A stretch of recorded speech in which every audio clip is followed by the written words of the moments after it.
ये तो अमित शाह जी या तो सजा पाएंगे, 5 साल की इनकी सदस्यता जाएगी और इनकी मंत्रालय जाएगा। इसके अलावा तो कुछ होना नहीं है। अब जितनी कोशिश कर लो अमित शाह जी, सब टाइम वेस्ट है। ये कितना आप झूठे केस बना लो राहुल जी पे, प्रियंका जी पे, कुछ नहीं होने वाला। असली लड़ाई तो यहाँ से होनी है। तो कर दी पार्लियामेंट हाउस से, अब उनको उसकी सजा भुगतनी है, सीधी बात है। हम अदालत में केस किए हैं, अभी पुलिस के सामने किए हैं, केस करेंगे। अब या तो अमित शाह जी अगर नहीं अपमान किए होंगे तो वो कोर्ट निर्धारित करेगा, अगर अपमान किए होंगे तो वो 5 साल के लिए जेल जाएंगे। तो वो एक बार नहीं 100 बार अम्बेडकर साहब, अम्बेडकर साहब, अम्बेडकर जी, अम्बेडकर जी, अम्बेडकर जी, बाबा साहब का नाम लेते ही हैं। तो अब इससे जो मनुवादियों की हमला होता है वो एकदम कम पड़ जाता है। तो जिसको मनुवाद से बचना है वो अम्बेडकर साहब का नाम लेता ही है। भाई अमित शाह जी की मनुवाद की अम्बेडकरवादियों से, और कोई बीच में है ही नहीं ना।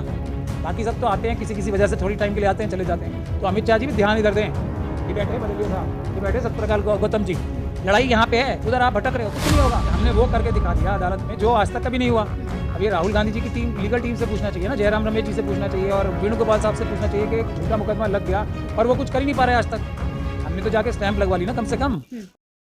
पार्लियामेंट में अमित शाह जी का जो बयान आता है कि आप अम्बेडकर कहेंगे, उससे ज़्यादा अच्छा है कि आप भगवान का नाम लें तो 7 जन्मों तक स्वर्ग मिलेगा। तो उसी के साथ मेरे साथ जुड़ रहे मोहम्मद प्राचा जी, उन्हीं से जानेंगे इस पूरे मुद्दे पर उनकी क्या राय है। इसमें हमारी राय जयराम बदलिया साहब ने पूरी दुनिया के सामने बता दी है। हम संविधानवादी हैं, हम अम्बेडकरवादी हैं। हम तो अम्बेडकर जी के संविधान से काम करते हैं। हम इमोशनली कोई काम नहीं करते। हमारा इमोशन फिक्स है कि हमें बाबा साहब का संविधान लागू कराना है, अम्बेडकरवाद देश में लागू कराना है। हमारे इमोशंस उससे हैं, बाकी कोई भी काम हम इमोशन से नहीं करते। लेकिन सर क्या लगता है जिस तरीके से हाई कोर्ट का फैसला आना, जो आप लोगों ने इलेक्शन कमीशन, वो भी अम्बेडकरवाद की सबसे बड़ी जीत है ना, जो आज तक कोई नहीं कर पाया, वो अम्बेडकर साहब के एक छोटे सिपाही ने कर दिया। तो अब इस बात की पेट में दर्द तो पूरे इकोसिस्टम को मनुवाद के हो गई ना। तो अब हमारे लिए अच्छा ये हुआ कि एक तो सरकार ने अपने आप को पूरी तरीके से बेनकाब कर दिया। आरएसएस जो बोलती है हम बहुत शरीफ हैं, अब वो एकदम क्लियर हो गया कि वो हर जगह बेईमानी से काम लेते हैं और चुनाव में भी वो बेईमानी से हर चुनाव जीत रहे हैं। इसीलिए वो दिखाना नहीं चाहते जनता को कि ये ईमानदारी से चुनाव हुआ है या बेईमानी से चुनाव हुआ है। वरना उन वीडियोग्राफी में मैं तो यही कह रहा हूँ ना, जितनी ईमानदारी से चुनाव हुआ है वो नजर आ जाएगा। अब वो क्या ईमानदारी से काम हुआ है वो नहीं दिखाना, कौन नहीं दिखाना चाहेगा जिसने चोरी किया। तो चेंज होगा, जो कहा जा रहा था कि पहले जो स्लिप आती थी अब वो नहीं आएगी, क्योंकि कहा गया है कि स्लिप देना इतना जरूरी नहीं है ना। जरूरी तो कुछ भी नहीं है, जरूरी तो है ही नहीं ना कुछ भी।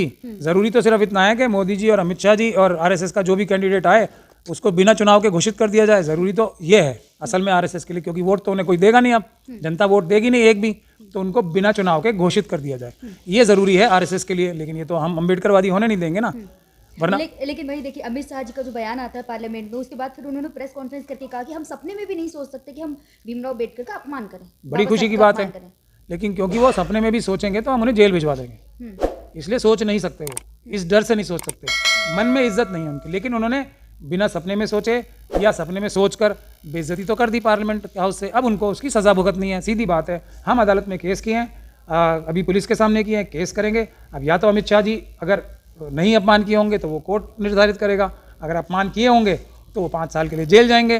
और उनका सवाल जो एक लगातार बन रहा है, अमित शाह जी ने गलत क्या कहा, क्या अपमान कर दिया अम्बेडकर जी का? भाई हमारी नज़र में अपराध किया, धाराएं हमने बता दी, हमारी धारा जो है एफआईआर में लिखी हुई है, ठीक है। अब अमित शाह जी कह रहे हैं या पूरी दुनिया कह रही है या आप भी कह रही हैं कि उन्होंने क्या अपराध किया, तो ये तो अदालत तय करेगी ना। हमने कंप्लेंट किया है कि आप लोगों ने फैशन बना लिया कि सुबह उठे तो अम्बेडकर जी का नाम, खाना खाएं तो अम्बेडकर जी का नाम, सोने जाएं तो अम्बेडकर जी का नाम, तो फैशन बना रखा है आप लोगों ने। आप समझने के लिए पूछ रही हैं तो मैं आपको बता देता हूँ। जिस प्रकार से जो लोग अम्बेडकर साहब का नाम बार बार लेते हैं, वो अपने मन से लेते हैं। अम्बेडकर साहब का नाम लेके तो कोई भी, या अम्बेडकर साहब जिन कम्युनिटीज़ के लिए लड़ाई लड़ रहे थे उनके साथ तो आज भी क्या क्या अत्याचार हो रहे हैं, तो वो तो जैसे ही पुलिस वाला सामने आता है उनके, या कोई मैं क्या क्या गंदी बातें करूं, घोड़ी पे चढ़ने से रोकने सामने आता है उनको, तो वो एक बार नहीं 100 बार अम्बेडकर साहब, अम्बेडकर जी, बाबा साहब का नाम लेते ही हैं। तो अब इससे जो मनुवादियों की हमला होता है वो एकदम कम पड़ जाता है। तो जिसको मनुवाद से बचना है वो अम्बेडकर साहब का नाम लेता ही है। घोड़ी पे चढ़ने से रोक रहा है कोई, अब जैसे अभी भी एक जो पेशाब कांड हुआ है, अभी कानपुर का हुआ है ना, उस समय जब वो हमला करने आ रहे होंगे सब, तो इधर से तो व्यक्ति क्या करेगा, वो अम्बेडकर साहब की जय करेगा ना, जय भीम बोलेगा। तो वो तो हर व्यक्ति बोलता है ना जय भीम। क्या जय भीम बोलने से आपको स्वर्ग मिल जाएगा, जैसा अमित शाह जी ने कहा कि भगवान स्वर्ग तो स्वर्ग मिलेगा? नहीं, यहाँ पे देखिए, यहाँ पे तो शिक्षा मिल जाती है, स्वर्ग तो ऊपर जाके पता लगेगा ना। यहाँ शिक्षा मिल जाती है, यहाँ बराबरी मिल जाती है, यहाँ हक अधिकार मिल जाते हैं, यहाँ नौकरी मिल जाती है। यहाँ कोई भी आपको बदतमीजी नहीं कर सकता। यहाँ जो हांडी लटकी होती थी गले में वो हट जाती है, यहाँ झाड़ू हट जाती है। अब वो स्वर्ग में या नरक में क्या होगा वो तो अब पता लगेगा ना, वो शास्त्री जी बताएंगे। अब शास्त्री जी और हम सब जब ऊपर जाएंगे जब पता लगेगा कौन किधर जाएगा। लेकिन क्या लग रहा है, देखिए जगह जगह प्रोटेस्ट हो रहे हैं इस बात को लेकर कि अंबेडकर जी का अपमान किया, लेकिन अमित शाह जी और बीजेपी के सारे नेता जो है मोदी जी भी चुप हैं इस मामले में कहीं ना कहीं।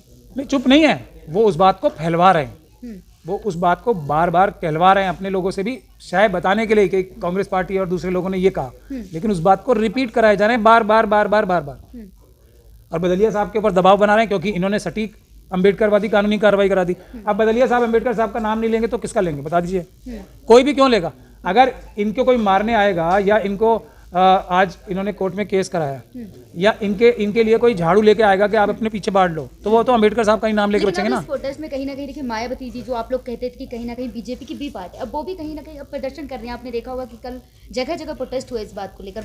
मैंने आज तक भी मायावती जी के लिए इस प्रकार की बात नहीं बोली है, तो आप मुझसे मेरी बात करें।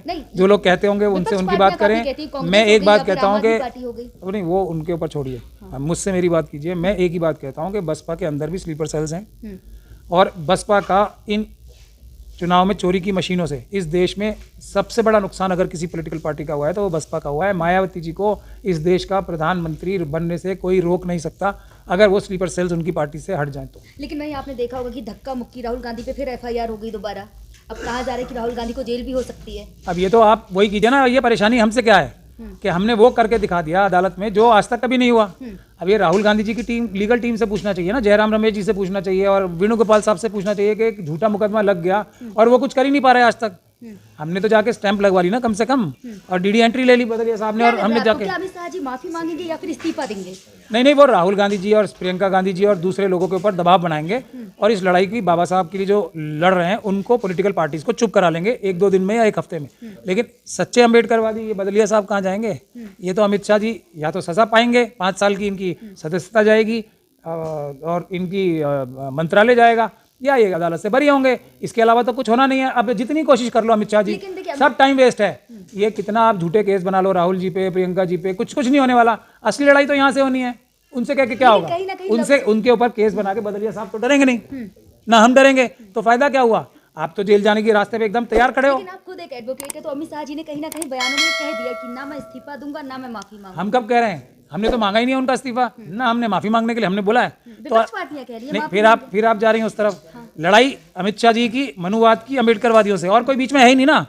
बाकी सब तो आते हैं किसी किसी वजह से, थोड़ी टाइम के लिए आते हैं चले जाते हैं। तो अमित शाह जी भी ध्यान इधर दें। ये बैठे हैं बदलिया साहब, ये बैठे सतप्रकाल गौतम जी। लड़ाई यहाँ पे है, उधर आप भटक रहे हो, कुछ नहीं होगा। आप राहुल जी को जेल भिजवा दो, कुछ नहीं होगा, हम थोड़ी डर जाएंगे।